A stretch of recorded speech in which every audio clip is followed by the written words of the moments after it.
I love me some Majora's Mask, but wouldn't you know it, it's old. Meaning it's lacking those hip things like battle passes and achievements. There we go, we got our segue, please don't click off. Enter Retro Achievements for your real, legal hardware. Giving achievements to older titles to basically everything that came before the 3DS. I gave it a whirl with my all-time favorite game, Majora's Mask, setting out to get each and every single achievement. The two major sources of them are from 100%ing the game and beating the game in a single 3-day cycle after the prologue, meaning we cover multiple content ideas in one whole video. There are a few outlier achievements too that require more unique things, like climbing the wall in Mountain Village without the Lens of Truth, or capturing a horde of ghosts for silly old Dompe. Either way, it seemed like a fun time. To those unfamiliar with the story, Majora's Mask takes place directly after Ocarina of Time, and when I say directly after, I mean directly after. Not like Tears of the Kingdom's wink wink, it's totally a sequel wink, but half of the cast doesn't remember you or the things you've done. Link has been on the search for his lost friend and wandered into some mysterious woods where he gets ambushed by Skull Kid and his two fairies, Tattle and Tail. Wait a minute. The trio attempts to get away by stealing Link's horse and manages to shake him off, giving us control for the first time. Rupees are gonna play a huge part in this, so I grab a few from the starter bushes, and then of course, I do a goddamn flippy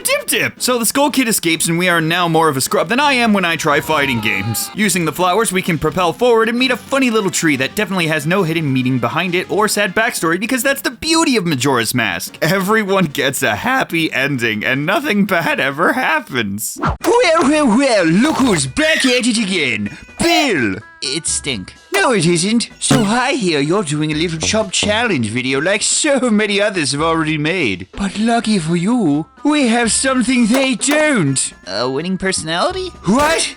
God no, have you seen this channel's content? Yikes, subcategory big. No, I'm talking about the magic of limited animation. That's not right. Just go make the funny bits, Bitmaker. Now, for narrative's sake, I'm gonna tell you to get me the name of the game within 3 days. Needing to get the name of the game within 3 days, we are now free to explore Clocktown. Normally, this section is referred to as Cycle 0, a generally unskippable segment where all you can really do is get your scrub on. You'll normally take this time to familiarize yourself with the town. Every character and shop has their own little schedule you need to learn, but I played the game before, and I'm well aware I got a huge checklist that will bring me to each and every one of these colorful characters. So with 3 days to go, I nab a fluttering fairy to bring over to the source of many nightmares I had as a youngin', the Great Fairy. You got magic boogers now!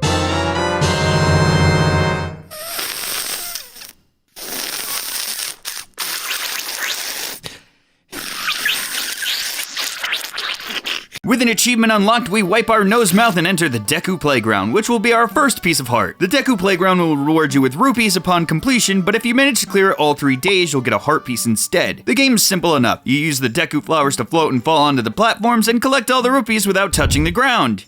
But I touched the ground. Clearly only failing for an amazing bit, I took a big swig out of my Mountain Dew and locked in to clear each day's playground and used either Granny's fanfiction fiesta or the Scarecrow's silly shenanigans to progress the days and periodically deposit rupees in the bank. On the 3rd day, you can enter the upstairs room to grab a silver rupee, which can be used to polish off the first bank reward, a larger wallet, unlocking an achievement and allowing us to hold 200 rupees at once. Only 4,737 rupees to go for the next reward. Normally, in a regular playthrough, you need to do a side quest to get atop the clock tower, but knowing I need to do that quest multiple times, I elected not to by doing a fancy flip-a-dip to volley the foundation of the game. It's actually really easy. After backflipping, release your inputs and hold left. Then you just grab the ledge. Another heart piece nabbed and the tippity top opens. Sis, you need to wake up the giants with the sexy gals. God, fuck! Skull Kid, you're such a jerk and also a fart! Teach him a lesson! Ah, gross! Ah, ew! Ew! Ew! Stop it! Stop!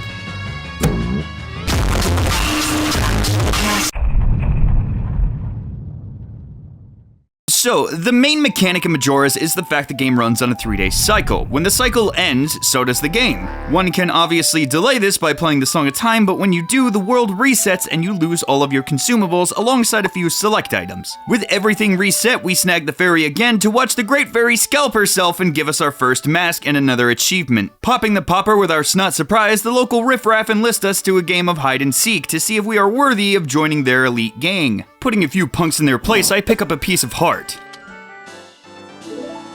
and proceed to procure more power in the port side of town. Shoving a kid to the side, I enter the dojo perfectly, and I screwed up. You need to jump attack all the logs to get a piece of heart, but luckily I had 10 rupees, so I mashed and selected the novice course. I am It's a nice day out, so the optimal way to play is to head outside and oh look, some rupees. I guess I'll give it another go. Wow, look at that. I'm amazing and I got the heart piece. Withdrawing a few rupees, I buy a bomb bag and slow down time by playing the Song of Time backwards. I needed it to be at least 10 o'clock before I could enter the mayor's residence and talk to this woman looking for her son Cafe, who we'll be meeting multiple times. Perfectly performing parkour across the rooftops, I snag a chest containing another silver rupee before shoving another 2 kids in the dirt. Demonstrating we are the alpha, they bow down to our manliness and give us the bomber's notebook, which keeps track of the character's schedules and will need to be completed for an achievement. Not only that, but they pass their password to their pal and we hop, skip, and slowly climb a ladder to enter the observatory and sneak a peek through the telescope to witness the Skull Kid being just such a little stinker that it causes the moon to shed but one single tear, which we snagged to unlock another achievement. This is normally what you had to do to get atop the clock tower, as trading it with the local Deku Scrub will give you access to his flower via the title deed. Heading out to Termina Field, you can enter this grotto to pop the P-hat and net another heart piece. I make a quick detour to unlock a warp point we'll be using later in the game before heading to a cutscene right before the swamp. Tattle recalls when her and her brother first met Skull Kid. The trio have fun playing around and Tattle remarks how he didn't really have friends because of how much he loved playing tricks, which escalated to the point where they robbed the Clock Tower Hermit and kicked off this chain of events. Continuing to the swamp, we can bop some bats to bag a bonus piece atop the tree before blowing up the balloon of the mapmaker Tingle. Tingle is an eccentric man obsessed with fairies and making maps at the age of 35. And if social media taught me anything, it's if you're over 30 and enjoying anything, you should perish. But luckily, I don't live terminally online, so instead, I buy one of his commissions and let him live his life. Wait, did he just misgender Tattle? Man, I gotta tell you, the Tingle situation is the Deku nut that keeps on sucking. I'm talking crazier than a starving Goron in a prison chain gang. Swapping deeds with the local scrub, we gain access to another heart piece before heading down the river and into the Lost Woods. Normally, you can follow the monkey to figure out the path, but I have day one's path memorized, so I slide past the turtles to say gas crab and remove my mask before talking to the wounded witch. Because much like the majority of Termina folk, she racist. Neither sister will progress the quest if you are anything but boy. Conversing with the one back in the shop, she'll give you a red potion to bring to her sister, and afterwards you get a free bottle and she'll now run the swamp tour. You can talk to her to receive a free pictograph, unlocking another achievement, and then brutally murder a big octo with your boat, allowing passage to the Deku Palace. The palace itself got that casual clientele tonight with the whole Scrubs only guest list. If you head into the main chamber, you can see them preparing to fry the monkey they believe kidnapped the king's daughter. We snap a quick pic to post on the Instagram to commemorate the occasion before heading into the side paths. Being a sneaky scrub, you can go in the grotto to blather with the bean salesman. And normally, you'd use this to gain access to the monkey's cell, but it being a Deku Palace, they don't expect the build of a backflipping boy who can hippity hop onto the fence to snag a heart piece and skip the flower puzzle and enter the jail cell. If you show him you're feeling horny, he'll flash you some bed eyes after explaining he went to the Woodfall Temple to locate the source of the poison, but it became overrun with monsters and the princess was kidnapped. The king just saw the princess leave with the monkey and not return, so he gots to fry. He teaches you the melody to open the temple, which only makes things worse, since only the royal family should know that melody, making him seem ever so much more guilty.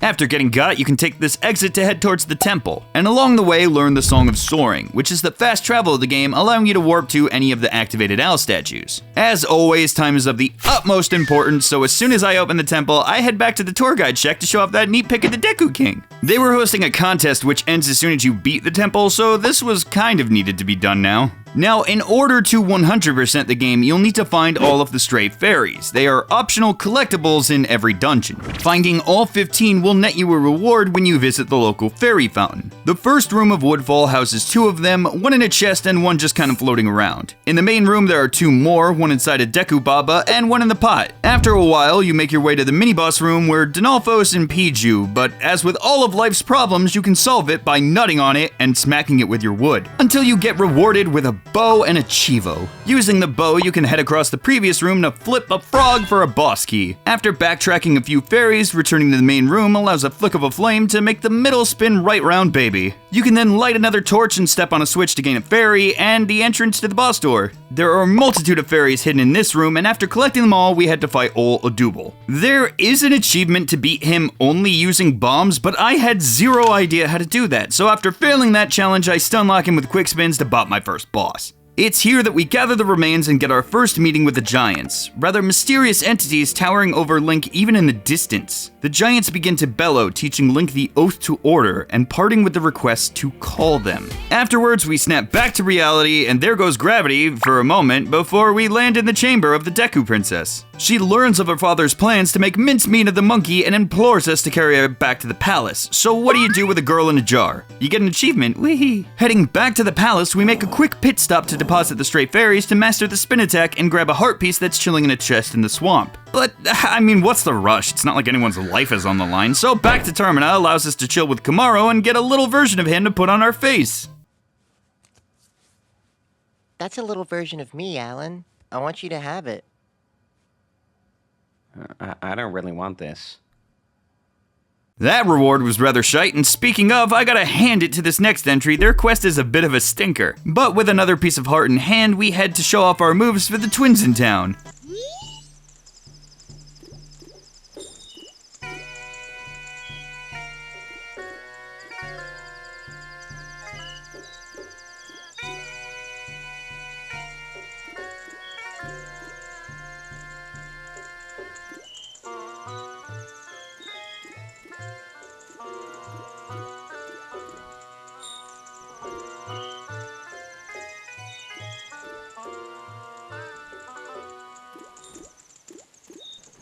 Wait, do you think the twins dancing and praising the player had any effect on younger me? Probably not.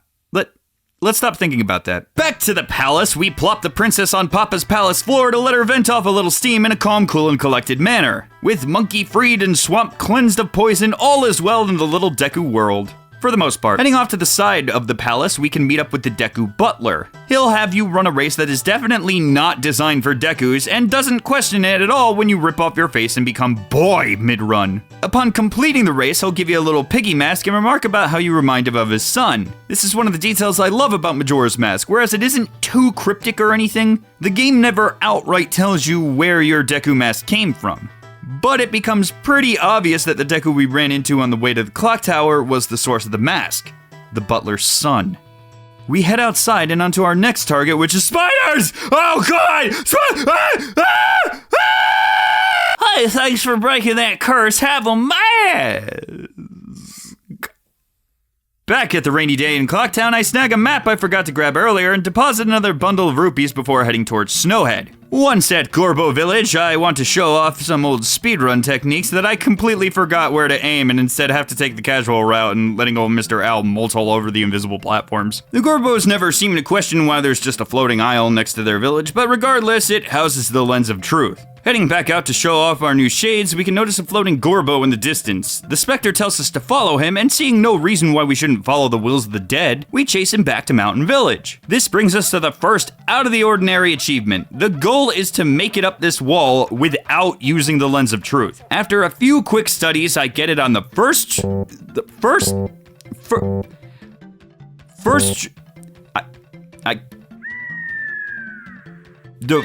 try. Bam! Chibi unlocked. Inside, the spooky Spectre reveals he is Darmani, a renowned warrior and veteran when he was alive, but now he has that whole dead thing going on. After trying to tackle the demon at Snowhead, slowly burying his home in ice. He begs to be revived after hearing you can use magic, but alas, akin to the lovely old Aerith not being able to Phoenix down, we're unable to use a fairy to reverse this bad boy. But hey, we got the next best thing, a soothing melody to remind you of your glory days. Before trapping your spirit inside a little mask. Now that we've busted that ghost, we can defile its grave to get an order of bathwater. As the mighty Gorbo, you have access to his special ability, being Sonic, and it's good. But much like Sonic, the Gorbo is unable to swim. Using the bathwater, we can melt the ice covering this grotto because it's just so hot. And I'm not talking about the temperature. This gives access to the Deku's tub, allowing easier bathwater whenever we need it. Now that we've got the clever disguise of a corpse, we can enter the Gorbo super secret club, where some Gen Alpha is crying because old Grampy Gorbo didn't gift them the battle pass. Not standing for that, we elect to give them a piece of our mind as a single adult with no kids. Damani, you don't understand. You can't gift a battle pass with V-Bucks. But I do have a funky fresh beat for the boy. I forgot it. With a sampling of a song, we head back to Gen A to deliver the news and melody, where they hand over the second part of the beat, but unfortunately it's in fact so ass that it makes people fall asleep. We can use this, however, since atop Snowhead sits a giant Gorbo that is constantly bellowing a blizzard? Wait, what's actually the reason? Okay, looking it up, apparently it's just evil influence, but why does that make him blow snow? Do all Gorons have this ability? Turning our brain off so we can enjoy media, we head inside Snow Peak, a frozen fortress with a large central room spanning multiple floors. Having just acquired the Lens of Truth, the straight fairies in here are extra obnoxious, as most are hidden behind passable walls or invisible walls, both making you feel dumb when you miss them. Seeing as how this dungeon is based around the one central area, it kinda goes without saying that some rooms will be a dead end until you progress further, mainly serving as shortcuts as you climb higher and higher. About halfway up your climb, you will begin to notice ice blocking most of the exits or switches, so naturally you'll go the only route available, leading you to the mini-boss, the Wizrobe. Yep, those are the Wizrobes in Majora's Mask. Someone took the little dudes that looked like black mages and beat them over the face with an ugly stick, and gave them worse clothes, and made them fat and old, somehow. So seeing as how they're older than us, we fight them and win with our skivity riz. I'm hip, and with it, right? This isn't going to age the video tremendously. Anyways, once the boomer is bopped, we snag our prize, the fire arrows. Noticing a trend yet?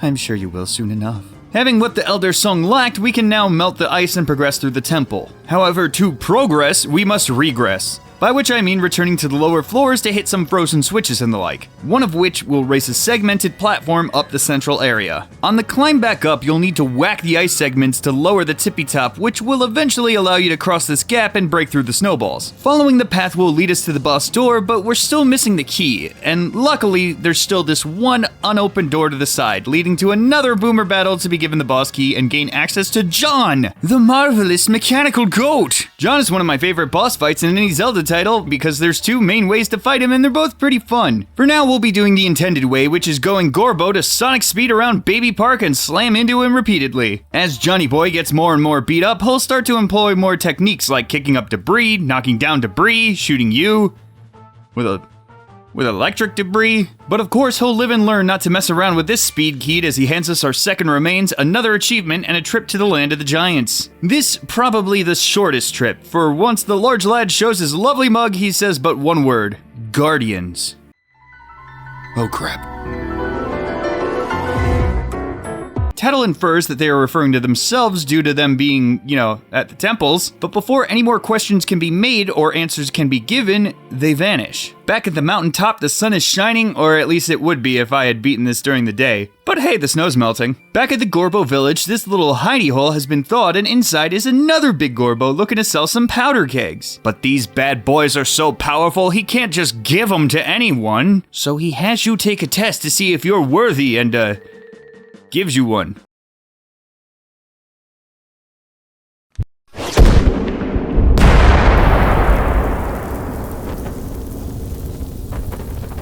The test involves taking a ticking powder keg to a racetrack in order to clear the debris. Once you do, you can partake in the racing minigame, but since it was the final day, I wouldn't be able to make a good use out of its prize. Seeing as how this is a 100% run, I thought it might be smart to get rid of the Don Garo side quest. To do this, you need to light all the torches in the hall and make the vases spin, and one of them will have the rock roast in it. Normally, you do this prior to beating the dungeon. One, because after beating it, these Gorbos just kind of stand in the way, making the launch rather difficult, and two, because you literally can't do this quest after the dungeon because the freezing Goron that wants the rock roast isn't there. Feeling like an idiot, I decided to show off my sick gaming skills and get this heart piece you normally need the hookshot for by doing bomb hovers across the gap. Gamer cred restored, I returned to Clocktown to deposit rupees and snag a couple other hundies before starting the next cycle. As usual, the cycle starts by getting the silver rupee in East Clocktown. Similar to the Deku Playground, a heart piece case is tied behind Honey and Darling's shop, where you must beat all 3 games to acquire it. Problem is, they only do 1 game per day, so I knock out the Bomb Chew game in a masterful manner, definitely first try, yes. At the bomb shop, I try to purchase a powder keg, but I run into the all too rampant racism plaguing Termina.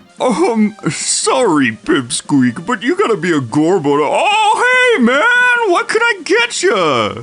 We got a powder, and we got a kegs, and we got powder kegs. Out in Termina Field, I head to the grotto. I just muscle memoried the powder keg, because that's normally where I have bombs on. Sorry, Pipsqueak, but you gotta be a... Back at Milk Road, we can use the powder keg to remove this gigantic boulder and gain access to Romani Ranch, where we'll meet the lovely Cremia, to whom we stare respectfully. We finally find our lost companion, Epona, and after talking to Romani nearby, she calls you by the wrong name, before telling you that they are coming. They come at night. Every year when the carnival approaches, they come riding in a bright, shining ball. A whole lot of them come down, and then they come to the barn.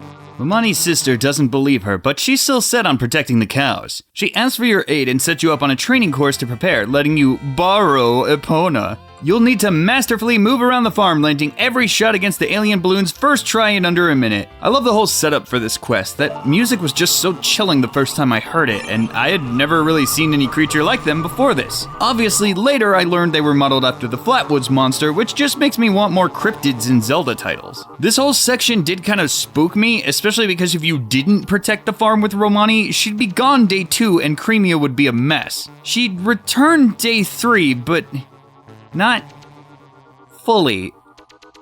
Don't think about the implications. So anyways, we're on the good timeline, so with a magical melody we gain the ability to, well, use our horse. I make a side trip over to the racetrack. Normally, you can use the Mask of Truth to see which dog is going to win, but an achievement requires you to win at least 150 rupees without the Mask of Truth, so I've got a crisp 40 on. I am now broke. That minigame is stupid anyway. Why would I want to watch a race when I can be the race against evil Loogie who used a double Jerry?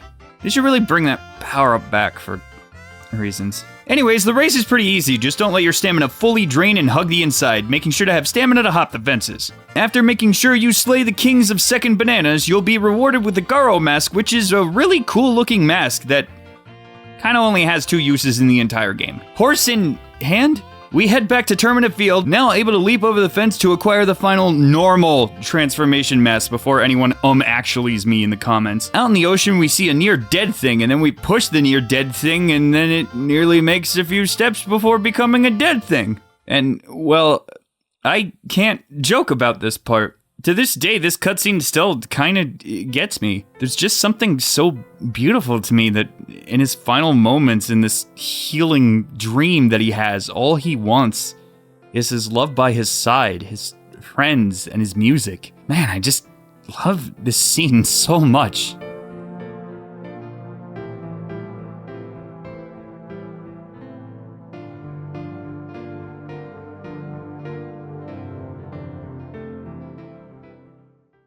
Maybe it was my heart breaking that triggered another painful memory, but I did not deposit the stray fairies last cycle. Meaning I had to head back to Snowhead and get every single fairy again. Luckily, having Zora and fire arrows already makes it a bit easier, but it was still a pain. Afterwards, I made sure to deposit the fairies to get an achievement and double the magic. Back at Clocktown, it's time to check off some of the bomber's notebook. First up is at the laundry pool, you can run into the Guru, who relays how he used to be part of an animal troop. After all, a man is an animal too. He grew jealous of the dog leading the troop and stole his mask, hoping it'd make him a leader as well. But having no need for it anymore, passes it on to you. Over in West Clocktown, we find the postman in the middle of his mental training, attempting to count to exactly 10 without a clock. Usually, you can use the bunny hood to keep the timer on screen. However, one of the achievements calls for hitting the 10 spot without it. It's not super tricky, but it did take me a couple of tries. After hitting it, you'll be rewarded with a chibi and a piece of heart. Watch out, Grandma! There's a nasty coming at ya! Oh, won't somebody stop him?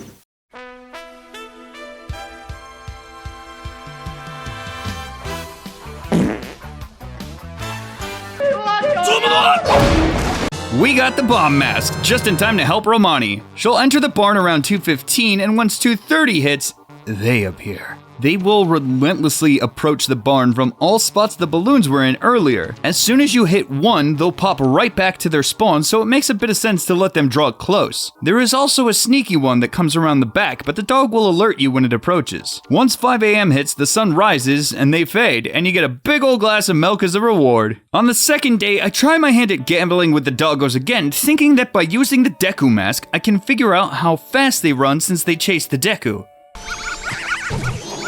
It, however, did not work. So instead, by advancing to night 2, we can join Creamia on her journey to town to deliver milk. Along the way, she talks about how her father had died, leaving the ranch and raising Romani up to her. The farm itself seems to be a target of a lot of negativity, with cows becoming frazzled and broken bottles appearing. She mentions how Romani took up the bow to stop the ghosts we held off earlier, and states her anxiety about the moon, hoping to get some confirmation she's not the only one worried. As you leave the farm, she mentions Anju, someone we'll become very familiar with soon. The day after tomorrow is her wedding, assuming everything stays in its rightful place. Once we get to Milk Road, Creamia notices it's fenced off, and warning you to arm yourself and fight off any pursuers as you head down the side path. Soon after, you are ambushed by some very familiar-looking fellas donning the same mask you were gifted earlier. This section is pretty straightforward, just spam bow if you want. You have infinite shots, and just keep the loogies from getting too close. If you make it to town without losing the cargo, Creamia will be delighted and gift you with Romani's mask, gaining us access to the exclusive milk bar in Clocktown. There is an even better reward if you beat it again, but unfortunately it's not part of 100%.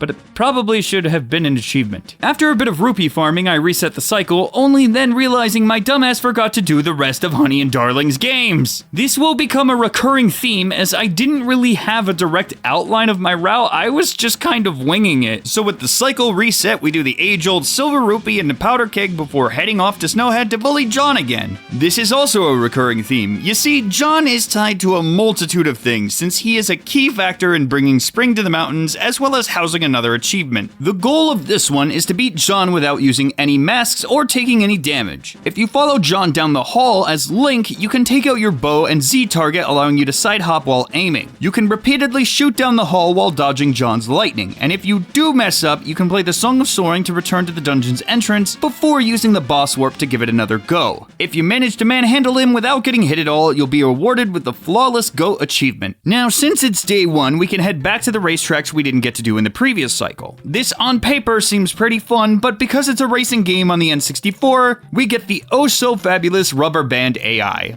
And if you don't know what that means, essentially in older games, Rubber Band AI makes every other racer kind of revolve around you. If you are too far ahead, the computer players will rubber band and shoot forward, breaking max speeds and such in order to catch up to you. It was awful in Mario Kart, and it's awful here, since if you lose your roll, you basically lost, and sometimes a bump that should nudge the opponent drops you instead. Anyways, after a few tries, I managed to go for the gold. Dust, which is our reward and the target of this cycle. Heading back to Mountain Village, we can enter the blacksmith to forge our blade and make it stronger. This process takes a day, but afterwards you get the Razor Sword, one of the coolest looking swords in any Zelda. Which we won't be using at all.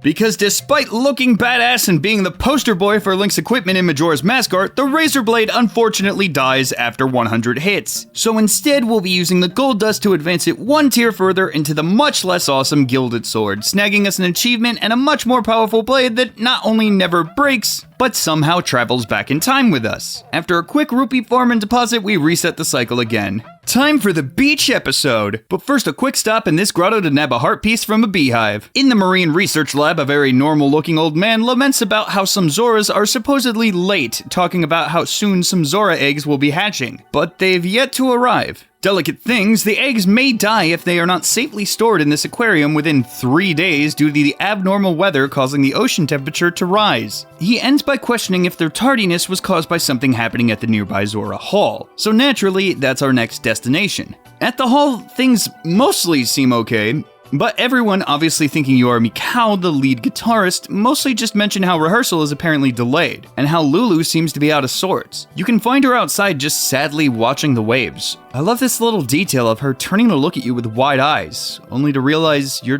not actually the man she loves. It's a nice touch that a few people who were close to the souls trapped within your masks are able to see past it. Talking to the other band members, they relay more of the same until you talk to Evan, the band leader. Another side note, but each of the band members plays a theme from a previous Zelda, and I love that.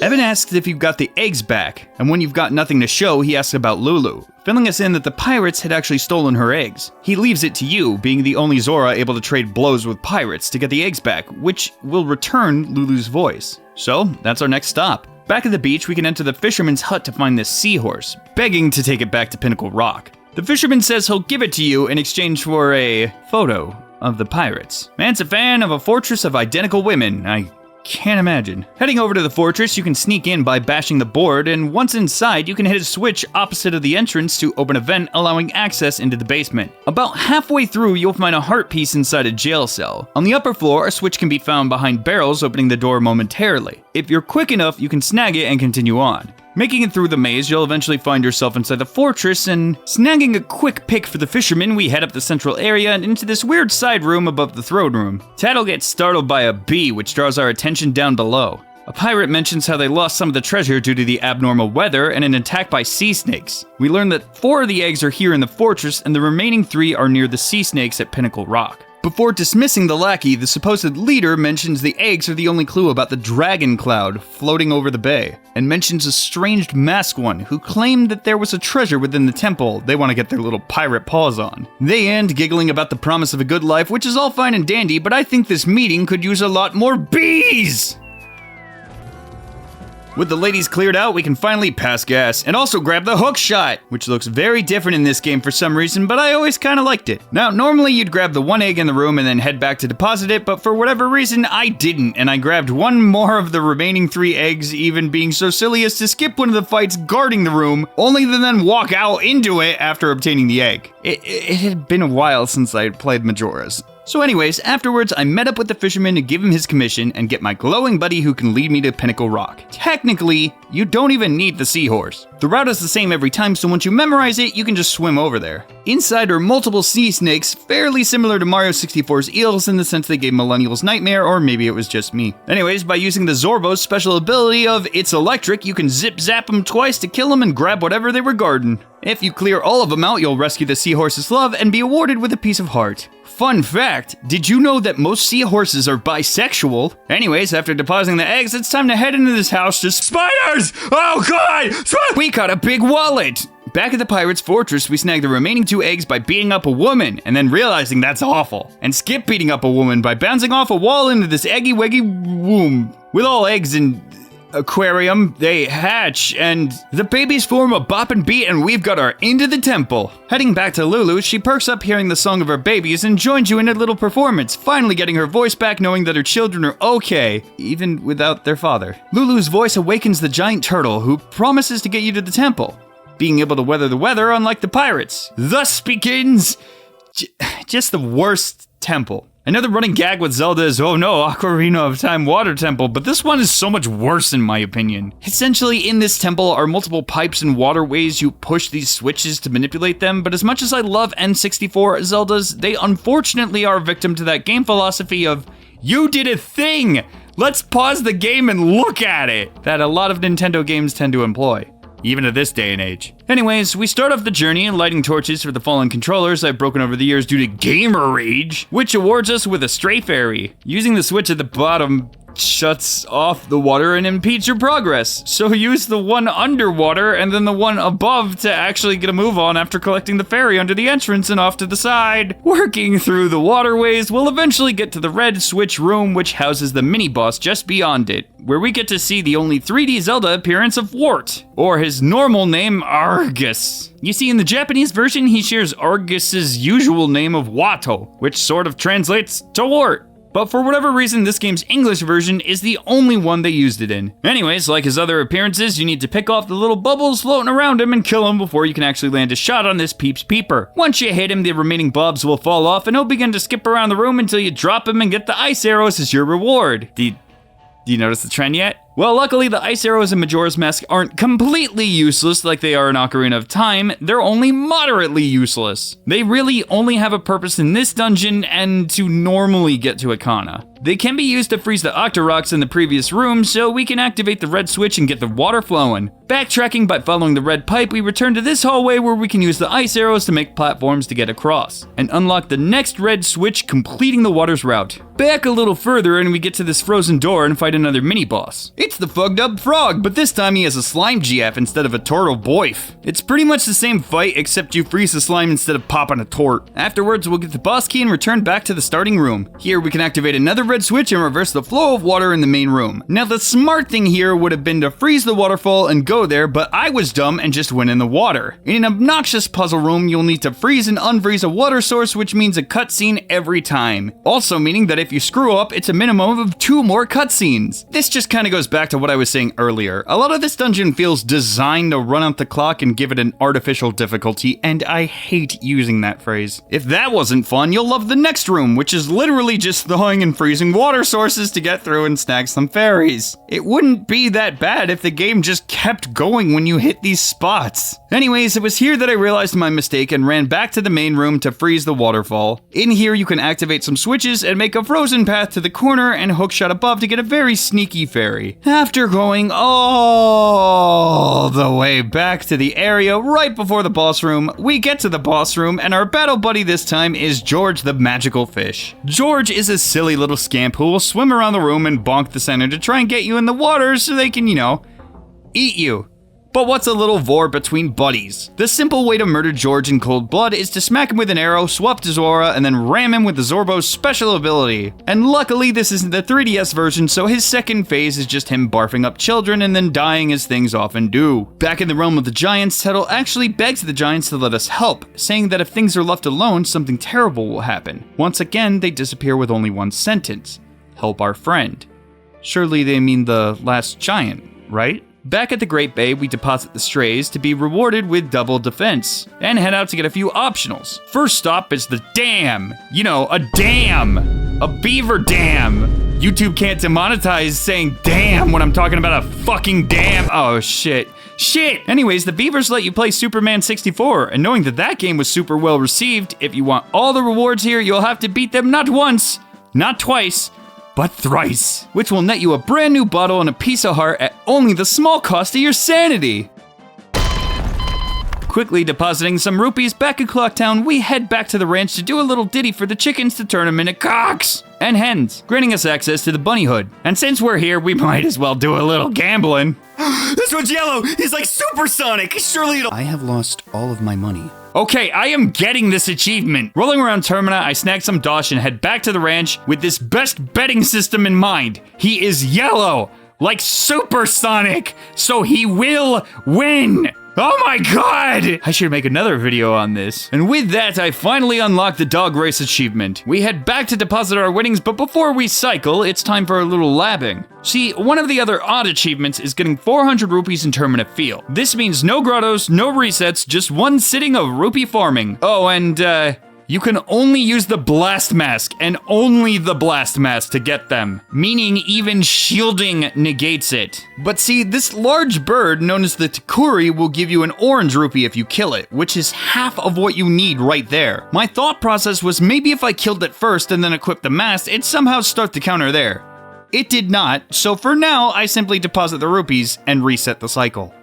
It's time for the first cafe quest run through. And I say first because in order to 100%, you'll need to beat it twice. Because near the end of the quest, you'll receive Letter to Mama, and you can either get Chateau Romani from Cafe's mom, or the postman's hat from, well, the postman, and we need both. The quest starts by talking to Mama, and you'll receive the Husband Mask. Husband Mask allows you to talk to the wife in the afternoon who requests you come back at night to discuss important matters concerning husband, who is you. Earlier in the day, I went to the observatory to watch the moon shed but a single tear. After nabbing that, we traded to the scrub yet again, only this time we returned to the observatory to be a bit of a voyeur. We can actually see the Deku salesman leaving Clocktown, and after a while can witness him dropping down into this grotto. Stalking, following him there, we can surprise him, and he'll freak out saying that this is his secret storage unit. He'll offer a heart piece for 150, but with a little haggling, he'll drop it down to 100. Next up is a weird little quest that, truth be told, I didn't figure out when I was was a wee lad playing. There are 4 grottos in Termina Field coinciding with the 4 regions. Inside, you'll find 4 gossip stones. If you play your mass song in front of them, they will change color and begin to spin. Rinse and repeat for all 4 grottos and you'll be rewarded with another heart piece. Back at Goron Village, we put the brat to sleep in order to light all the torches and get the chandelier spinning again to grab the rock roast for the Goron, who is definitely there this time. He'll give you the froggy mask, which is needed for the most obnoxious heart piece later. Jump ahead to the first night and we'll gain entrance to the milk bar using our Moo Moo magic. We'll get a regular thing of milk for now, and then we'll ponder the Zora Orb's request to play a little ditty.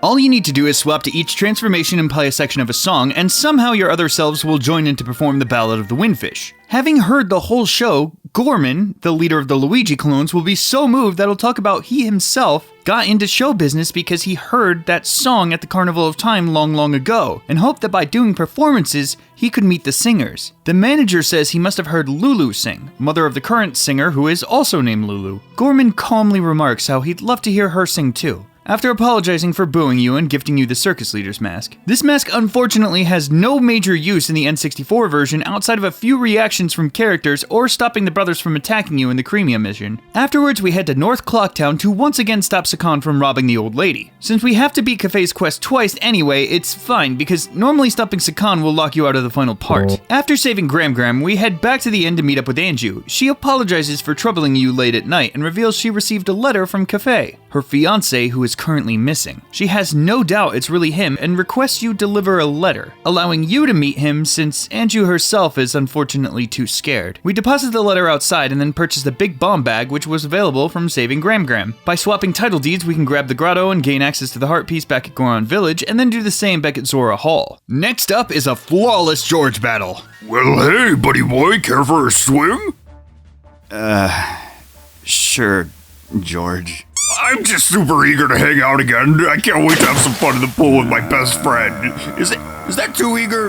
No, it's... This one is kind of annoying. You can use the arrows to stun him, but not damage him. For that, you'll need to smack into him as Zora. It's incredibly easy to bonk if he was stunned close to a platform, and even a gentle touch from George will damage you. Dropping R also leaves you vulnerable after damaging him. He's just a constant hurt box when he isn't stunned. You'll need to get good at dolphin swimming onto the center platform, since if you grab the ledge, he'll probably snag you for a snack. But the dumbest part is if you manage to get him to the baby spewing phase, it'll reset your position and force you to look at him. Meaning if you go into a dolphin swim, you'll just charge right at him. The trick is to hold back first before dolphin swimming, and then dive a bit and hold up to dolphin swim onto the center, leading to one final bout and a chibi that totally didn't take me like a half hour. With the ocean clear again, we can play the fisherman's minigame. All you gotta do is hippity hop back and forth between the islands to whichever one has a torch on it. Get enough points and you get a heart piece. And it's finally time to head to the 4th region, Ikana. You'll need Epona to hop the fences leading up to it, and once you get to this cliff, you'll notice a circle of stones. Using the lens of truth will show a wounded soldier, stating that you're the first person who has ever spoken to him.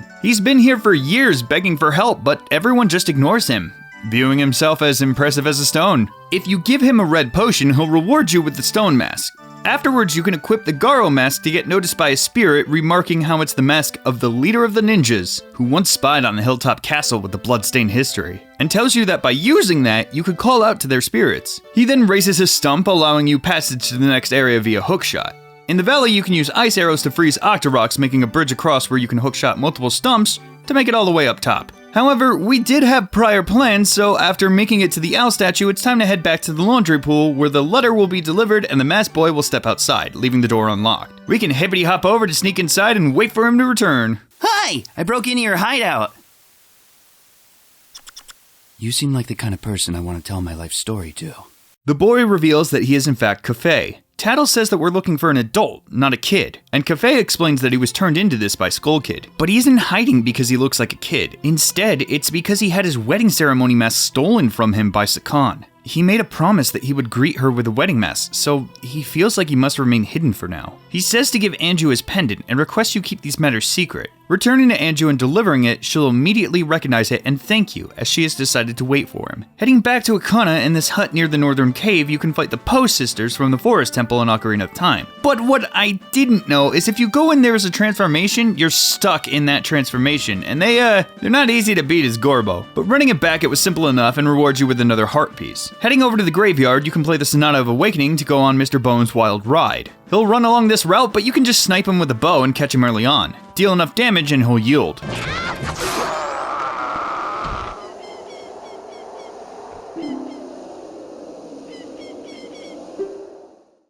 I commanded the Arcana army atop the hill. We were doing pretty well until we got boned.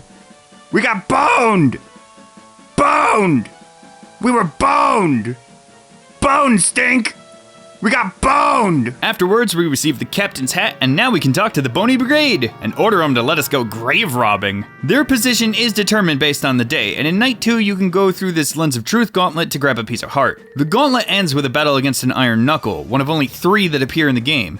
I love Iron Knuckles so much. I really wish we could have seen what they would have been like in a game like Tears of the Kingdom. It's just the way they're presented, starting off combat slowly, marching towards you with their armor clinging, and after you deal enough damage to knock some of it off, frees them to move a little bit faster. It's just so satisfying for a glorified regular mob. Now, normally, that should be all you can do, but with my amazing technique, I can do another bomb hover to reach the area for Night 1, where we BATS! BATS! BATS! BATS! BATS!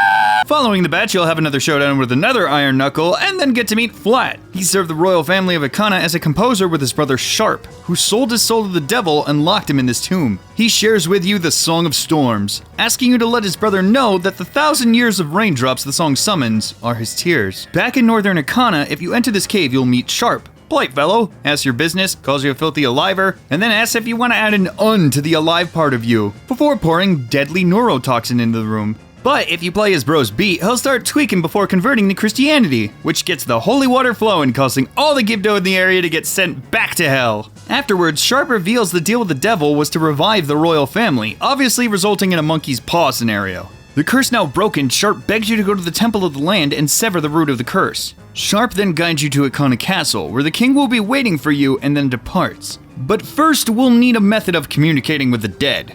The music box house is now unlocked, but Pamela is still spooked and heads inside as soon as she sees you. Obviously, with someone on edge, talking to them won't work, so instead, we merely bomb her front door. Once inside, you can head downstairs to appreciate a closet. What's this thing made out of? Mahogany? So Pappy's hurtin' is showcased by those bandages, but if something's hurtin', you simply heal it. This causes the Gibdo mask to fall off and for Pamela's father to regain his sanity. This is another touching scene for me. Pamela immediately embraces her dad, who begins to question what he's been doing under the effects of the mask. She tries to console him, and in a way herself, by telling him that he's done nothing, that he was just having a bad dream. A little nightmare. Stuff you would normally tell a child. You notice the mask on the floor and retrieve it, boasting about how real it looks. It even full of Gibdo, which is our ticket to the castle. Back outside, you can find a drained well, and if you head down, you'll find a maze, with Gibdos guarding every door. Using our new mask, we can talk to them, and they'll give hints on what they need to let you past. Having played before, I obviously knew the route we needed. First up, something delicious to chomp on, magic beans. Now, ultimately, we are trying to get to the top right, but to get there, we need a big Poe, which is housed in the bottom right. So when asking the Eastern Gibdo what he wants, he requests a blinding flash, aka he wants us to nut on him. The Gibdo guarding the Poe doesn't require lamp oil, rope, but does in fact need bombs. He wants it, so it's his, my friend. And then we'll have enough Big Poe. Backtracking to the previous room, we hand over a fresh fishy for this Gibdo, the Big Poe for the next, and the final one. He needs some milk! In the last room, you can light the torches to spawn a chest containing the mirror shield. Use that to activate the sun switch and remove the sunblock to gain entrance to Akana Castle. Anyone who has played it probably knows the Easter egg of equipping the Gibdo mask for the Redeads, but to those who don't,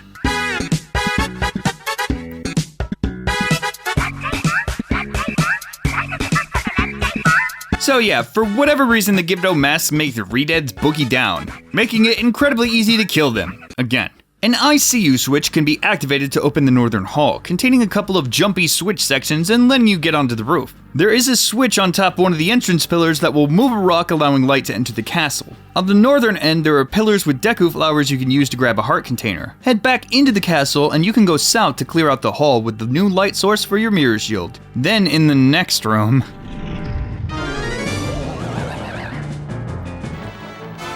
How many times do we have to teach you this lesson, old man? Drop the Wizrobe for the third time and head upstairs where you can powder keg the roof to bring light into the main entrance of the castle, gaining access to the throne room. I also cut a nice detail here that not many seem to know or believe me when I tell them, but in both Ocarina of Time and Majora's Mask, if you kill a Redead, the other Redeads will move over to their corpse and either eat or mourn them depending on their normal position. This is only for Redeads, not Gibdos. Anyways, once inside the throne room, an unseen voice bellows at you, chastising you for bringing light to a kingdom as dark as Akana while the curtains close. The king appears and sits on his throne as his left and right hand stand beside him, ready to dispose of you. Your right hand comes off? A fun detail is if you equip the captain's mask and approach the king,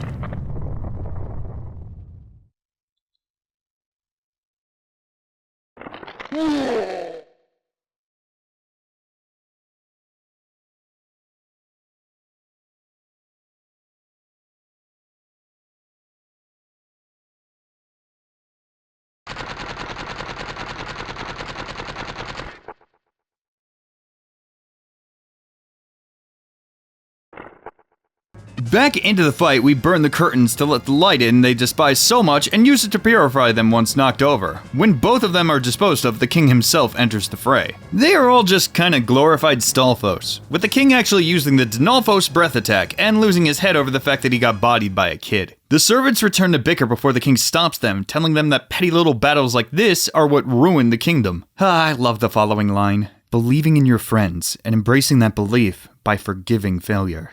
These feelings have vanished from our hearts. The king tells you his name is Igos du Ukana, probably mispronounced, and thanks you for breaking the curse cast upon them, but tells you that to truly bring light back to the land, you'll need to seal the doors of the stone tower where the winds of darkness are coming from. Igos warns you that the hundreds of his soldiers were not able to topple the tower, and so he grants you a soldier with no heart, so as they cannot be swayed by the darkness. You'll learn the Elegy of Emptiness, a song which will spawn an unmoving statue of your current transformation, a beautiful, empty non-human, a Ben, if you will. Not wanting to tackle the dungeon on the final day, we do some busy work in the final hours, obviously depositing and farming rupees to get closer to that heart piece. Speaking of, we head back to Wakanda to swap the title deed with the merchant here, and acquire the last of the deed pieces of hearts. During a rupee farming session, we actually got our bottle stolen. One of the achievements is to buy your sword back from getting stolen, but we just got unlucky. So, because we stopped Sakana earlier, this locks us out of the ending to the cafe quest, and I thought I could still get the letter,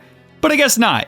So we still got 2 clears ahead of us. The Curiosity Shop is only open past 10 PM, but tonight we can buy our bottle back and snag the all-night mask. Back at the graveyard, we can open the 3rd grave, bringing us to Dompe's digging diversion, where old Dompe's looking for the family's royal treasure. His torch went out, but sees Tattle as a source of light and asks you to guide him. This is a very annoying section, as Dompe will get distracted if you go more than a couple feet from him. It helps to lock onto Dompe and just kind of backwards towards the spot. The goal is to find 3 flames. One is on the main floor, and the other 2 involve getting him on these moving platforms. When you uncover all 3, it'll form into a big Poe, and Dompe will book it. Pulverize the Poe and collect the ancient treasure, which is a bottle. Restarting the cycle, I aim to close out the multi-day events and minigames, starting with another flawless Honey and Darling shop run. Afterwards, I show I am husband and talk to husband's mama to kick off another Anju quest before committing identity theft and stealing another Goron's room. Back at the Zora Hall, we can read Mikau's journal to get a start of a song and then head over to Japus to have a jam session. You can use the melody you got from the journal to complete his jam. Japus loves it and even thinks that Evan, their leader, would too,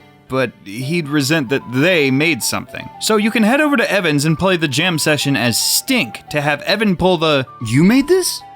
Huh? I made this. I made this." After the art theft, they'll trade you some crypto in the form of a heart piece. Feeling angry, we need a source to take our anger out on. It's time for the Adubal Flawless run, but the catch being that all we can use is bombs, meaning no shielding either. But it can't be that hard, right? Well, so much for that. I need to wait for... Oh, okay, well, it's already over. How do I hit you with bombs? Nope. Oh! Okay. Oh, no! Stop summoning things and stop saying, "Oh, you're gonna die." I know. Damn, the big swing. Okay, so maybe it took me like 30 minutes to pull this one off. It's rather difficult, as throwing bombs directly at a Double will cause him to leap away. It's important to keep an eye on him since he likes to thrust towards you randomly. When he pulls the "oh, you're gonna die" move, you can use a bomb to lure the bugs as they're drawn to fire. If you get lucky enough for him to do his speed taunt, he won't leap away from bombs, allowing an easy hit. The "get on him" moth summon also leaves him open, and luckily it only takes 2 bombs to drop this sucker, and we snag another flawless chibi, only 2 more to go. With the swamp cleared, we rescue the racist grandma to take her upgraded boat tour, where you'll need to hit a target 20 times, and we definitely don't purposely miss and hit her in order to give a bit of justice to the Dekus and Gorbos. Day 2, it's nothing but net at Honey and Darlings, and then we head over to the treasure box lady to reawaken a crush I had as a child, and then bumble through a maze of complex emotions to get a piece of heart. At the Target shop, I'd snag a large quiver, and then head to learn the Scarecrow song on my way to getting a tier. Then remembering that the Target shop actually has 2 prizes. One for high score, one for perfect. So definitely getting it on the first try, I snagged the 50 and the piece of heart. I trade the tier with the Deku again because in this cycle I am getting an achievement where you get the final deed to the Skibbity Handy. Trading again in Woodfall, I then head to the Target minigame there, and the same story, 2 prizes and definitely only 2 tries. Editor, please make me look really cool here so they think I'm a god gamer and don't show the like 50 times that I choked. And to only listen. Totally, just cut it out. This isn't scripted. Back at the Oceanside Spider House, there is actually a sneaky piece of heart. You'll need to use Kita's mask to talk to the Bone Boys chilling at the table, and they'll give you hints on the order you need to shoot the colored masks. That opens a gate to another piece of heart. Next, we need a plethora of fishes, and we need to head back to the aquarium to feed bigger fish. Feed enough fish to the big fish to make the big fish who eat fish and produce fishy prize. Back on the coast, we can plant a bean to make a platform, and with a Scarecrow song, we can snag another heart piece. With another title deed swap at the Gorbo, we can head to Zorbo because optimal routes are apparently not in my mindset. Seriously, watching some of my footage while writing this, it's crazy how much I bumbled around. I really should have made a route or something. Anyways, with the ocean deed acquired, we have our fodder as we hand it off to the hand and unlock another chibi. Day 3, and it's time to close out Honey and Darling, where they attempt to stop me with Target practice, but come on. The Target shops prepped me for this. They hate me for being perfect and leave me with their broken heart.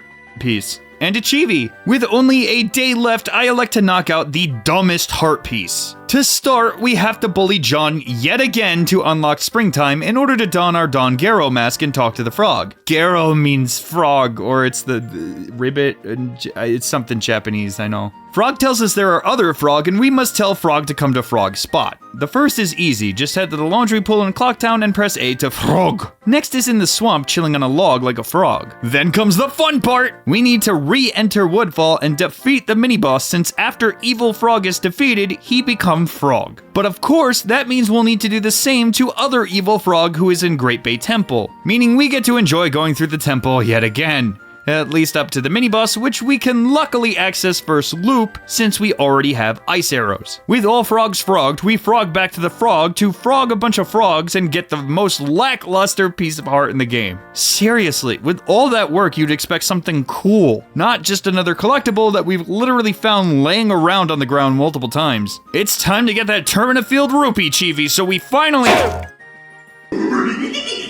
It's time to get that buy back our sword chibi, so we purposely let the bird steal it so we can buy it back. Back at the shop, we buy back our sword, which we purposely let the bird steal for this chibi. Next cycle, we grab Stan the Silver Rupee.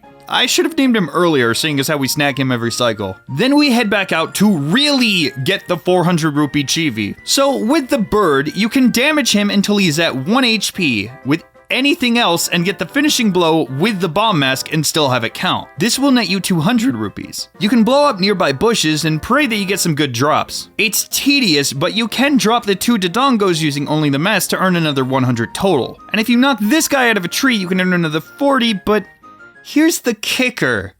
It only counts for the achievement if your rupee count goes up.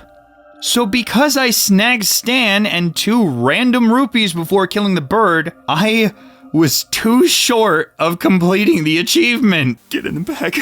Get in the bag, please. Please, get in the bag. Just get in the bag, please. Please, get in the bag, please. Please, please. So staying completely sane, we decide to go visit another completely sane person, and we listen to both of Gram's fanfics, using the all-night mask to stay up, not realizing that I was selecting the wrong option when listening to the stories.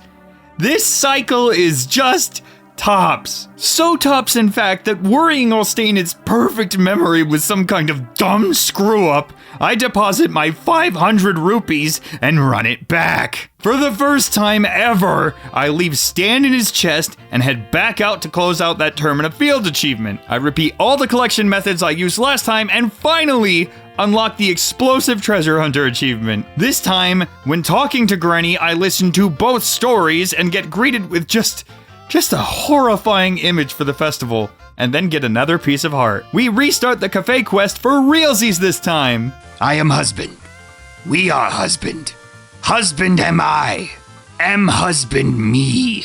With Mama's letter, we can knock out one of these rewards. Next, we need to meet Cafe and Akana where he is hiding out in order to find Sakan's hideout. When the thief shows up, we both follow him inside where Cafe accidentally triggers a trap. He needs you to stand on it in order to open the door, and then we control Cafe, baby! I can't tell you how weirdly hyped I got in this segment for the first time when I played it. It was just like unheard of to randomly play someone who wasn't Link in any capacity. Anyways, Cafe will need to step on blue switches in order to open the way for Link, who will need to kill enemies to do the same for Cafe. Red switches speed up the conveyor belt and yellow slow it down. Once you get all the way to the end, you'll be able to retrieve the sun mask, or rather, Cafe will. He immediately bolts towards the town since he doesn't have a cool warpy ocarina like us. Back at Clocktown, if you visit the milk bar, you'll find Mama there, who you can deliver the letter to. She'll reward you with another bottle filled with Chateau Romani. Another detail I love about Majora's is in the final hours, a lot of characters have unique dialogue. Mr. Barton has one of my favorites. As you can see, all of our customers have taken refuge. It may be my undoing, but I'm the sort of guy who'll stay at his business through thick and thin. And I continue standing here at the counter, hoping one of my favorite customers will appear. And I wasn't wrong. See? You stopped in. These details are just what solidify my love of this game. From one heart wrench to another, we head to the Stockpot Inn where we can find Anju waiting and Cafe arriving. Without even needing to explain himself, Anju proclaims she has met him before, remembering when they met as children and made a promise. The masks of the sun and the moon to be exchanged on the day of the Carnival of Time. Cafe apologizes for being late, and Anju simply welcomes him home.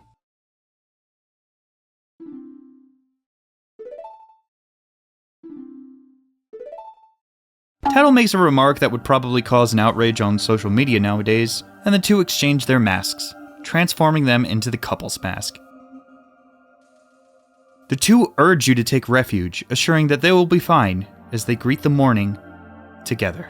With definitely dry eyes, the cycle is reset once again. We say hi to Stan and then make our way to the mayor's office to don the couple's mask. Its symbol of love is enough to quell the outrage of concerned citizens and give the mayor the strength to put his foot down. Afterwards, he'll award you with another piece of heart. Running back the cafe quest again to retrieve the second reward, we slash these bushes to summon the Keaton, who will ask you a few questions, and if you get them right, you'll be rewarded with a piece of heart and an achievement. Continuing the cafe quest, we skip past the cutscene on our very real N64 hardware and deliver the pendant to Anju. After nabbing the letter, we drop it off with the postman, and once he decides to flee, he'll give you the postman's hat and we'll close out another cycle. The next one is a bit of a wash. I remember that in order to get Gram's second prize, you need to do what you should normally do when an old person asks you a question and reply, I don't know. This nets you a heart piece and closes out our bomber's notebook. I then spent the rest of the cycle cheating the lottery thinking that it gave me a heart piece because in the 3DS version, it does. But it doesn't here, so run it back. Hi, Stan! Hi, buddy! Back at Akana, it's time to head to the final dungeon. The path to Stone Tower is a bit of a chore. You'll need to climb up using your hookshot and play the Elegy of Emptiness to summon the statues and manipulate the blocks to gain height. However, this being a Nintendo game, it means every switch swatched is a cutscene of the block moving, and then a cutscene of it moving back if you move off. And if you play the song, you'll also need to watch a summon cutscene, so it's just a little grating. Once you make it to the top, you can slap the L and then summon Ben on this switch to hop onto the rock, summon Ben again, and he'll be your Uber driver for the evening as he guides you over the Stone Tower. Be sure to leave a good review, or else. Finally, at Stone Tower, we enter the most obnoxious temple to hunt fairies in, because a lot of the fairies your mask will react to might not actually be obtainable before the midway point. Early on, you'll need to use the bend squad to hold down switches opening a gate, and then bomb the floor to let in the light to remove the sunblock so you can kill everything in the basement and grab a key. Continuing on, you'll need to swap to Zorbo, and whereas it is possible to get on the ledge with a well-angled jump, you can also take the hand E-cap to get on and snag a key. Later on, a Gorbo can knock out these blocks to let in the light. You'll need to aim the light at the mirrors to charge them, and after you stop, they'll release as much light as you gave them because that's how light works. This is followed by a kind of mean Deku flight. I don't know what it is, but it seems like if you don't get the right angle when turning, you'll plummet just before the final jet. I think it's due to the fact that Deku flowers are not actually time-based as many think. They are distance-based, and the turnaround flower is designed to drop you before the jet, meaning if you don't have enough momentum, you won't get onto it. In the next room, we fight a weeb who is quite susceptible to back shots. Afterwards, he blows himself up, and you'll get the temple reward of light arrows. Okay, by now you probably realized it, but a little detail is all of the temples only give you arrow-related rewards. The bow in Windfall, fire arrows in Snowhead, ice arrows in Great Bay, and light arrows in the Stone Tower. A lot of the other items are just gained in the regions themselves instead of the usual dungeon reward. It's a neat little detail, I think. Anyways, with light arrows, it's actually time to head back out, nabbing a few fairies along the way. Once outside Stone Tower again, you shoot the gem of the light arrow to flip the entire dungeon. This is why the fairy finding is so obnoxious. You are going back into rooms you've been, just on the ceiling, meaning some of the fairies the mask sensed earlier weren't obtainable until now. So, as we run through the rooms, we grab a few we spawned earlier with switches and the like. We'll eventually get to this room where you need to shoot a gem in order to flip the entire room to solve some puzzles. And it's kind of cool until the block puzzle room where it just feels like it was designed to eat up time as you have to flip several times and each time is locking movement. Just to show you, hey, it's flipping! But I wonder what happens if you flip while you're on. Continuing on, would you go away? Continuing on, you'll meet the true mini-boss of the temple, Gomez, who is one of the coolest designed Zelda bosses in my opinion. Not so much gameplay-wise, but just kind of in aesthetics. To defeat them, you'll need to... Bats! To defeat them, you'll need to use light arrows to dispel the keys, leaving them vulnerable. It's really simple to jump slash them, shield, repeat a few times, and knock them down. Now, with the boss key, it's simply a matter of getting to the boss and definitely no backtracking to snag fairies or anything, nope. Prior to the boss, you'll meet another Igor on the bridge, and after dropping him, you'll be rewarded with our final, normal mask, the Giant's Mask, before we head in to fight the boss. Luckily, this isn't the 3DS version, so for old Twin Mold, we simply pop on the Giant's Mask, thank God we have the Gilded Blade, and smack the business out of their snoots and boots. And with that, we get our final remains and our final trip to the Giant's Hangout. Tattle lets them know that we've helped them all, and claims that it's all we can do. The Giant chimes in, asking us to call them. Tattle understands, but spells it out for the player, to call them atop the clock tower to stop the Skull Kid, then remarking how their voice sounds sad. And as we leave, we hear one more phrase. Forgive your friend. Something not aimed at us, but instead at Tattle. Unfortunately, because of the way the dungeon is designed, you'll need to flip it again in order to snag the last few strays and deliver them to the fairy fountain, getting us our final fairy reward of the Great Fairy Sword. Normally a very cool item, but unfortunately it is tied to C buttons instead of making it a menu equipped like an Ocarina of Time, which can make it sort of situational. With the dungeons cleared, the fairy saved, and the ability to head to the final, it's time for the 100% cleanup. We are still 1,000 rupees away from the heart piece, but there are two others available, one of which I completely forgot about. It's at Mountain Village at the bottom of the lake.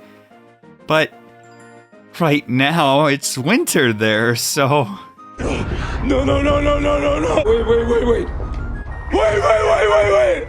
With springtime hitting the valley, we can snag the piece of heart in the lake before heading to Akana to go to the secret shrine. Inside, you'll need to rematch 4 mini-bosses from the temples. Dinolfos, Wart, Garl Master, and are you serious? Afterwards, we'll get our second to last heart piece before the final, meaning the only one left is the bank's 5,000 rupee reward. So we run a couple laps of our farming route as the moon readies to fall, but finally, we close out the gap and obtain the last normal piece of heart. There are 4 more to go, but they're kinda tied to the endgame. The goal of this next cycle is the achievement Stray Fairy Survivor, which requires we rescue every single stray fairy in one cycle. Now, despite that prerequisite, it isn't as awful as it sounds. Since having basically already beaten the game, we have access to everything off of the bat. This means we won't have to fully beat the dungeons. For instance, in Woodfall, we can grab every arrow-related fairy on the first trip.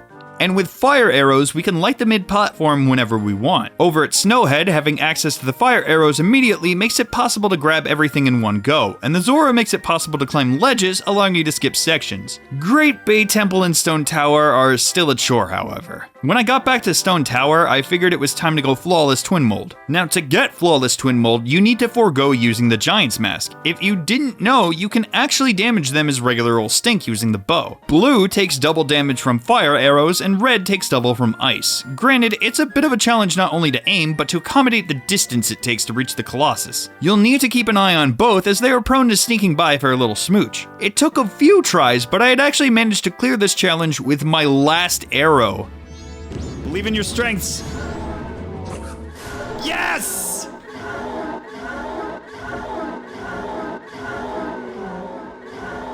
All right.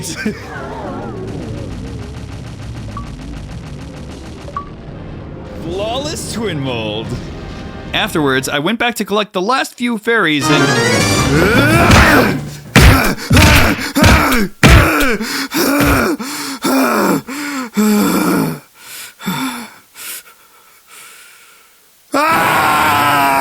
With the final fairies obtained, the Stray Fairy Survivor Chibi was unlocked, but even after all of that, it was only the second day in game. So I figured I might as well try and close out the last few achievements I'd be doing in this 100% run. Now, seeing as how Dompe loved ghosts, one achievement was to bring him his very own harem of big Poes. Only caveat is, the only place to obtain them is under the well, and, well, the grave on the last day. So we head beneath the well to farm big Poes. They respawn if you enter the room, so spending 6 minutes for 6 Poes, we head on out. The other achievement I'd be obtaining is Gifts for Majora, where you need to head to the moon with gold dust, a seahorse, magic mushroom, Chateau Romani, hot spring water, and the Deku Princess. Now, this unfortunately needs bottles as well, but we can still set up for it. One thing we'll be needing is the seahorse, so heading back into Gerudo, we snap another quick pick before progressing to the final night opening the grave. Now, luckily, we don't actually have to do Dompe's quest, we just get the achievement for bringing them there. But now we have a bunch of busty Poes trapped in bottles.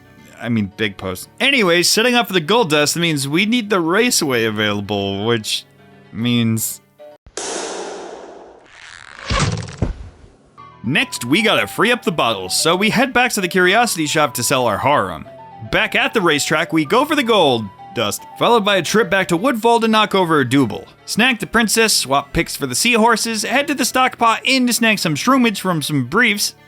Wait. Head down to the bar for some Chateau Romani using the money we got from selling our harem, and finally back to Mountain Village to obtain the hot springs water. Now, we do need to get to the moon before it cools, so it's right back to the top of the clock tower, and luckily, since we've been doing this all on the last day, it's already open. When we arrive, we get the same greeting we did last time, but things go a little differently as we phone up our posse. After playing the Oath to Order, the giants appear from the four corners of Termina and approach the clock tower to hold up the moon and stop it from falling. As they all work together to hold it up, everything seems to stop, and the town seems saved. Tattle and Tail reunite and celebrate, as Tattle berates Skull Kid for all the trouble they've caused. Tail implores Tattle to take it easy, who questions why he would defend the Skull Kid. Tail just says he was lonely.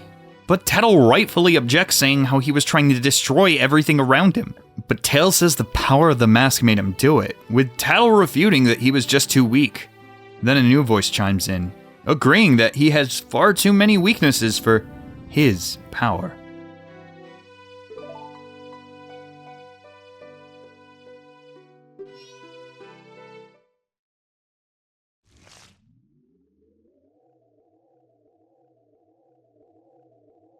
A puppet that can no longer be used is mere garbage. This puppet's role has just ended.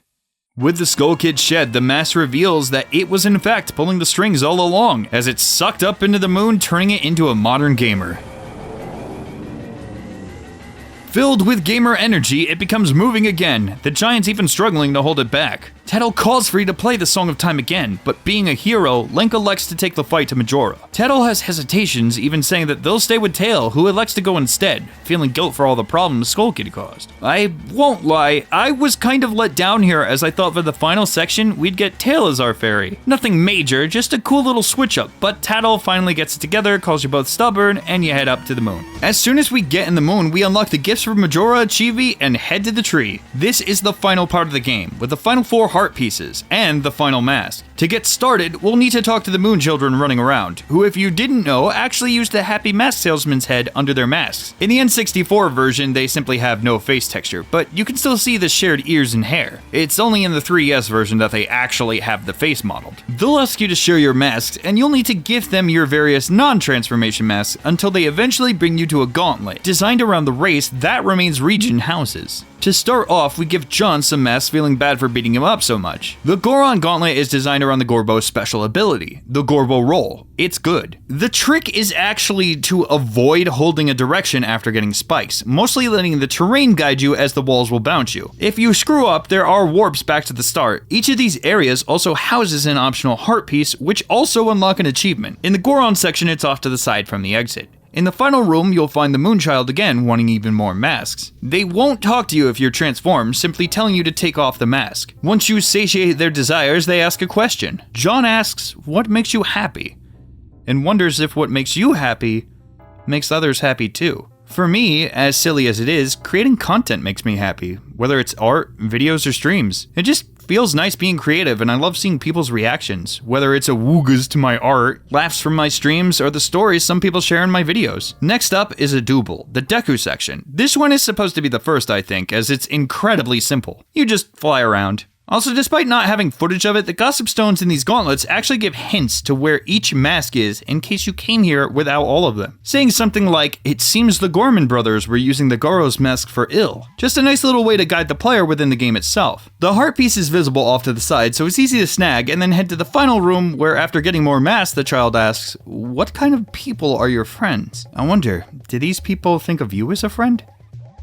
Okay, screw you, kid. Way to flare up my anxiety. I won't lie. As someone with low self-esteem, I've unfortunately second-guessed a lot of relationships to the point of sabotage. Over the years, I've learned that a lot of people, especially creators, are just as anxious as me. It helps to take time to just check up on friends. It means the world to me personally just to get a hey, how's it been going, without a request to collab or anything. Luckily, nowadays I have some very close friends who take care of me, and like me for me, rather than for my numbers. In Twin Mold's Gauntlet, it's actually designed around Link. This area is just multiple fights, but we get to use our Great Fairy Sword for a little bit. One thing of note though is, in the second room, you'll receive bomb chews, and if you don't aim them carefully at the crack in the walls and you run out, you won't be able to beat this section. There is another in the next room too. But if you open both of these, you get a free piece of heart and meet back up with the Moonchild, who asks, your true face?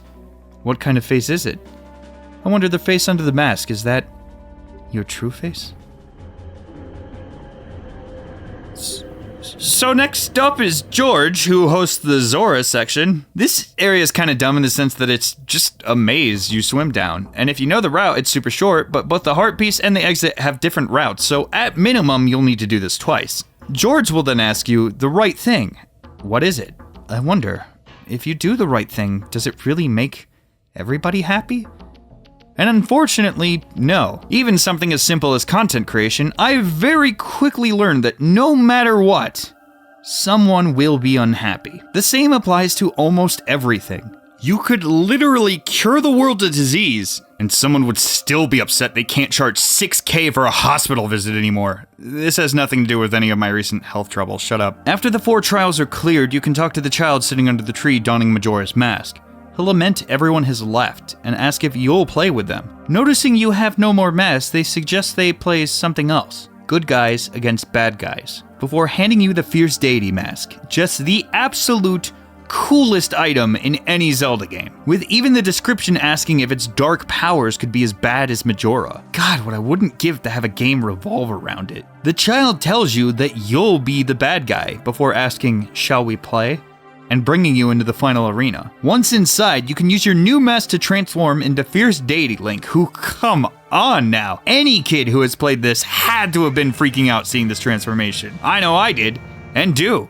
The few times I've gotten to see him in modern games. As you enter, your remains leave your inventory and adorn on the walls before the name of the game wakes up and begins their assault. Fierce Deity is this game's victory lap as the fight becomes almost trivial. With the Helix blade in hand, you can fire off beam attacks which actually have the highest base damage in the game. A jump slash, however, still does more damage due to the multiplier, but any hit is enough to push Majora into phase 2, where they call for backup from the remains. But with some beam spams, they don't even matter, and in enters Majora's Incarnation. I was totally gonna make the same joke I made in Totally Legit Majora's Mask and call him Zoomer Majora, but even Zoomers are old now. Time is a jerk. Anyways, they'll flail around the room, which can actually dodge some of the beams if you just spam, but eventually you can trip them up and stun lock them. Muscle Majora takes a little longer to drop, but also falls victim to the Guile Sonic Boom Tech. And with them defeated, the moon returns to normal and the land of Termina is finally saved. The citizens cheer from the field as Pride Month rains down upon the land. Until we are met with... But we'll get to that. See, we still have a few achievements left. The final 4 are letting the moon fall... Wait, really?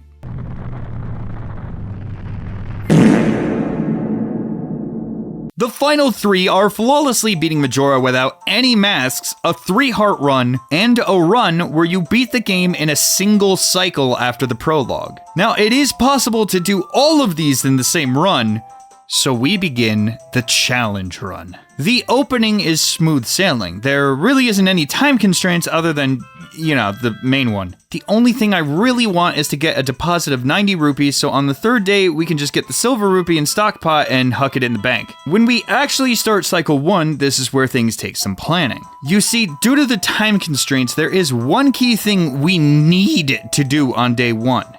Get to Romani Ranch. But in order to do that, we'll need a powder keg. And in order to get that, we'll need fire arrows. But in order to get that, we'll need a bow, and you kind of see what's going on. The 2 major factors of one cycling is getting a bottle of milk from saving the ranch, and to a lesser extent, Song of Storms from Ikana Graveyard. I say lesser because technically we could hover on over again, but that kind of defeats the purpose. Speaking of defeating the purpose, I did limit myself to not totally speedrunning this section and avoided out-of-bounds skips that bypass the entire dungeon, because that just kind of gets rid of the challenge of this. There will also be a lot of fast forwarding through the cutscenes, which we can totally do on a real N64. So once we gain control after the Song of Time cutscene, we immediately play the Song of Inverse Time. We gotta gab with the Clock Tower Hermit again, and then activate the Owl statue in Clock Town. Grabbing our rupees from the bank, we can buy a bomb bag and some bomb chews before heading towards Woodfall. Things are pretty normal until we get the red potion. Instead of using it to heal the race's grandma, we hold onto it and head towards the palace. Now, there is a big old Deku in the way, but he's a silly little guy and will let you buy if you show off some parkour. Hippity hopping to this flower, you can aim at the ledge and place a bomb behind you. When it explodes, you can boost towards it, and as soon as you hit it, throw on the mask and move towards the cave. If you get caught again, just keep trying to get in the middle and allow the second Octo to spit you towards the palace. Now, we need to get the Sonata and 5 beans here for the well later. So first step, we head to the side, and using a bomb, you can backflip shortly before it explodes to boost yourself onto the ledge, and then right up to the flower platform. When you snag the song and get booted, you can bomb boost on the other side to get Beam Boy faster. Instead of taking the shortcut, we can take a better shortcut by standing on this lily pad and aiming at the ledge, unequip the mask, and roll forward immediately, and you should just pop up onto the ledge to continue to the temple. In the main room of Woodfall, we bomb hover across towards the bow. To quickly explain how, you essentially put a bomb down, crouch stab, and then interrupt the stab with picking up the bomb. This triggers ISG, and you'll know that you did it because you'll see a trail behind your sword as you lift the bomb. Afterwards, just backflip while shielding as the bomb explodes. Using bomb juice, you can backflip, press the bomb chew button, and then shield to gain distance. Once across, you can get the bow, and after grabbing it, we leave. See, so much is tied to day 1, and beating Adolwa is not. So with the bow, we can head towards the mountains and start our journey towards the powder kegs. The path here is pretty normal. The main time save just being doing the platform towards the Lens of Truth without the owl. But once we get to Snowhead, it gets a bit different. Remember the whole raise the platform part of this dungeon? That's dumb, and we're not gonna do it. Instead, when you get to the central area, we'll simply grab the key behind the pull block, and then we could use the Gorbo's special ability, the Butt Bomb Blast. By laying a bomb and then swapping to Gorbo and ground pounding and releasing at the peak of the jump, you can blast your butt to get on the ledge, and it's good. Repeat that in the snowy room, and then progress towards our only Wizrobe fight in this challenge. After beating him, if you are super ahead on time, you can finish the dungeon, but I was not. We need to get to the ranch before night 1. So with the fire arrows, you can leave the dungeon and head back to the village to do the powder keg quest. When you get your license, you jump back to Clocktown and roll towards Milk Road to do Romani's Bow Bash. When you get a horse, you can quite literally flex on the loogies, as you'll need the Garo mask to get to Ikana. Be sure to activate the owl statue, as we'll be returning here later. Back at Snowhead, you can use the fire arrows to skip a few rooms and make your way back up to the floor with the Wizrobe, and continuing on until you get near the top. Looking down, you can see a snowball path, and using a fire arrow, you can break the first one, making it possible to jump down and slash midair to land on the platform. If you do mess up, just go to the bottom and equip the Deku mask to Void and head back. Since fighting Wizrobes is dumb, and we've done it more than enough, if you run into these icicles and see up, you can aim at this little pattern in the wall using the top of your clock as reference. Afterwards, just backwalk an inch towards the icicle to backwalk into John's room for one final beatdown of the Goat Boy. After Johnny Boy, we can show some Gorbos who is the fastest Gorb in the north to get another bottle and gold dust, which we won't be using. We are kind of pressed for time, and we don't have the 2 days needed to go from base sword to gilded. Back at Termina, the Gorbo can break the law using his iconic bomb butt blast to hop the fence and head to the Great Bay to rescue Zorbo. Strangely enough, my fast forwarding didn't work through this cutscene, and I had to watch the entire thing again, and oh no, it's not even working for editing, how weird.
With that unskippable cutscene done and our feelings felt, we can activate the owl statue and head back to the land of identical babes, babe. Using another bomb hover near the switch, we can skip the sewers and head straight into the fortress. In the attic, we can shoot the hive without watching the cutscene to save some time before getting the hookshot and the first egg. We won't be getting any more until we have 3 empty bottles. Speaking of, after depositing the eggs, you'll need to return to Clocktown to sell the gold dust at the curiosity shop, grab a fish from next door, and another powder keg. Now we make our way towards Ikana, heading to the graveyard first to bop the Bone Boy again and tell his Bony Brigade that we gotta burrow down below. Definitely defeating the Iron Knuckle on the first try using my amazing Gorbo fisting technique, in parentheses not sexual, we get the second to last day 1 requirement. Now, the last one is the Ayla Mouse at the farm at 2:30 a.m. and it was 1 a.m. for me, meaning I totally had time to get to the Ikana Owl statue. Because much like Ocarina of Time ice arrows, Majora ice arrows are dumb. You can inch close to the edge near the river and just barely hookshot the tree to head up top with plenty of time to spare. We get to the farm just in time for the Ayla Mouse to show up and witness some super sick awesome multi-kills with my bow.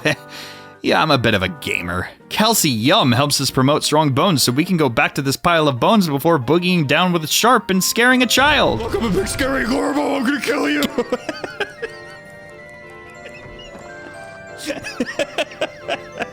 Get the Gibdo and hop it in the well, and meander to the Mirror Shield, which will have you sporting 3 empty bottles by the end. At Ikana Castle, the Zora can chase the switch room with a jump attack onto the platform and then leaping up to the switch. On the roof, you can do the iconic Bomb Butt Blast again to get into the powder cake spot and drop down to skip the eastern part of the castle. I guess technically it's southern part, but whatever. Now, I won't lie or do the funny bit here, I jobbed it repeatedly to these boners. Normally at this part in the game, you'd have the Gilded Sword, or if you were playing on the Japanese version, you could power growth that. On top of that, they're immune to the Goron bounce, and Old King Dickhead has a literal unavoidable command grab that will result in a guaranteed hit, meaning you are basically aiming to go hitless with this. I did find out that for whatever reason, a snot bubble from Deku drops the lackeys in 2 hits, so my goal was to stun him and snot him, which dropped them in about 6 tries. I was pretty behind schedule now, so I had to speed keyed. Back at Great Bay, you can head to hang with the eels without using a seahorse, and on the 3rd egg of the area, you can actually use the ocarina. After Link shows it off, he'll have the bottle in his hand. You can gently hold any direction Link is not facing, and if it's light enough,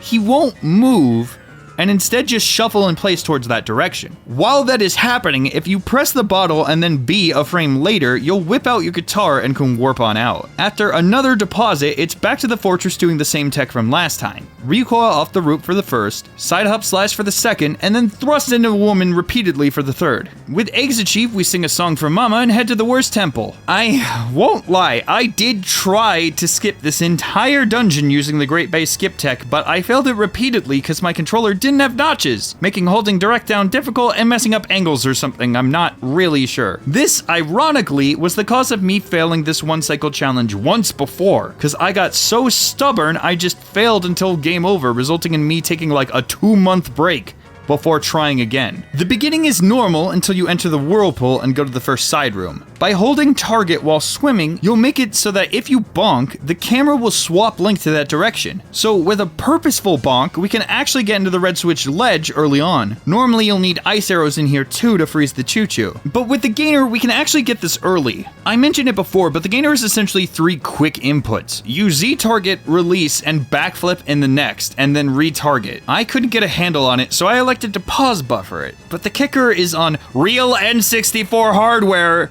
it's unreliable. So it was mostly luck if I got it or not. But got it I did, eventually. And I got onto the switch and skip a backtrack later. Once you get to the boss key room, you can also skip the froggy fight by doing another bomb jump towards the chest alcove. The rest of the dungeon is fairly normal with a few time saves here and there. Giving George a middle finger, we head back to Akana for the final temple. The stone tower climb and first half of the temple are almost identical to the previous playthrough. The main save comes in the flip section. So after snagging the shiny arrows and making the temple do a goddamn flip a dip dip, you'll need to progress to the room with the air vents. You normally would hit the switch in the hallway above, but instead continue on it towards the helping hand and 180. With a slight angle, you can side hop and then jump slash to get onto the ledge below and continue towards the mini boss, who is a slog here since we only have the base sword. It's not difficult, just tedious. Afterwards, you can back out onto the ledge and actually nestle up here to aim at Igor to show him the higher ground doesn't actually matter. Then near the door, you can just barely snag the giant's mask chest with your hookshot to skip the majority of the dungeon. With Twin Mold, we'll essentially be doing the flawless achievement again, since using the giant's mask would hurt more than it would help thanks to the base blade. You'll need to hit each twin at least 4 times with opposite elemental arrows, or 3 times with elemental and 1 normal. So with some sharp shooting, we snag the final remain, and this isn't the right cutscene.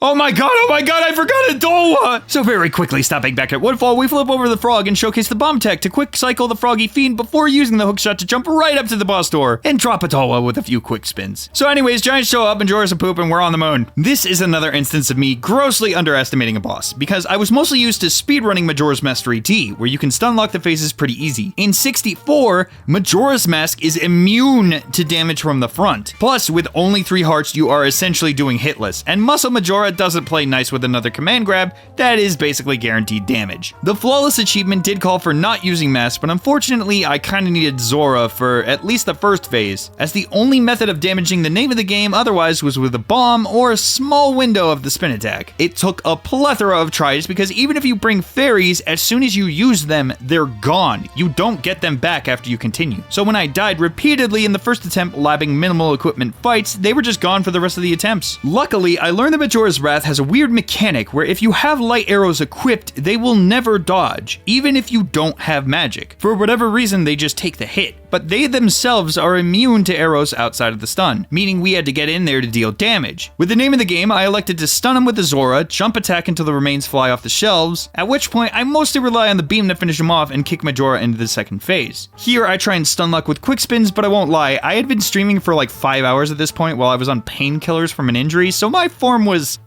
sloppy. Then, with Muscle Majora, it'd be a stun followed by a jump attack quick spin combo until finally dropped, and we fast forward to the credits to get my next 2 achievements, meaning that there was only one left.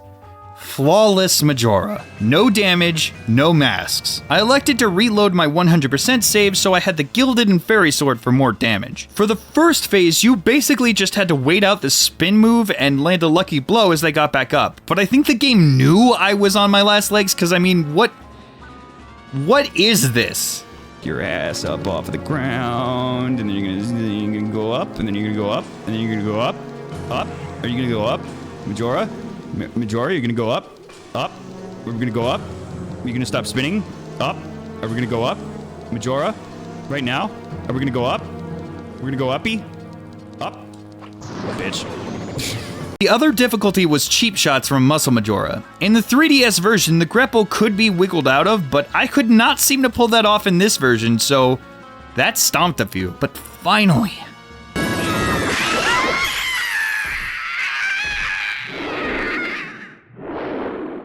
The final battle was won. With Majora defeated one final time, I had gotten my last achievement and officially mastered the game. It had been so long since I fully admired Majora's Mask instead of just skipping through it in a speedrun. And playing through it again so completely just instilled my love of it further. It was so exciting pulling off these flawless fights or unlocking the sillier achievements like the 400 Rupee Blast Bonanza. The entire thing was streamed too, and I loved seeing that chat would like pop off with me or mock me when I forgot a time restriction for like the 10th time. There is also ironically so much that I still didn't cover. A lot of the characters have hidden dialogue based on the day and events, stuff that just makes the world feel alive. Like unless you actually read into it, you probably wouldn't actually know that Creamia loves cafe.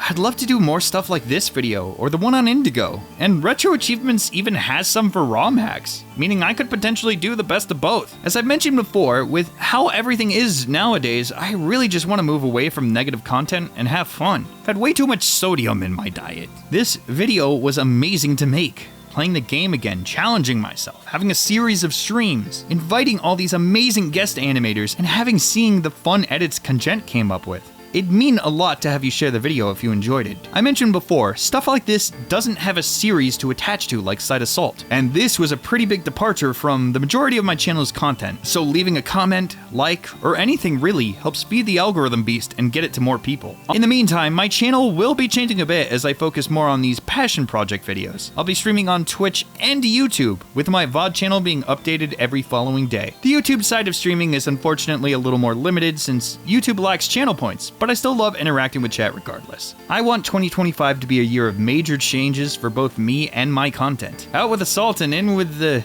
I haven't really thought of like a series name for this yet. Speaking of, if there is a retro game or ROM hack that you'd love to see me cover, or even do another full achievement run, be sure to leave a comment with your suggestion.